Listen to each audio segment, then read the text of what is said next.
माननीय मुख्यमंत्री कार्यालयामधनं पोलिसांना फोन यायचे की गुंडांना संरक्षण देण्याच्या संदर्भामध्ये ह्या सर्व गुंडांना या ठिकाणी स्थानिक लोकप्रतिनिधी आणि राजकारण्यांचं संरक्षण मिळत आहे। या ठिकाणी हा जो प्रकार घडला या संदर्भामध्ये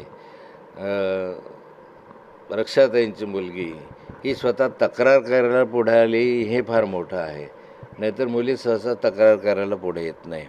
पण या विषयाच्या संदर्भामध्ये मुक्ताईनगर परिसरामध्ये जे गुंडगर्दी वाढलेली आहे किंवा या मतदारसंघात वाढलेली आहे, हे अलीकडे या 3-4 वर्षामध्येच वाढलेली गुंडागर्दी आहे।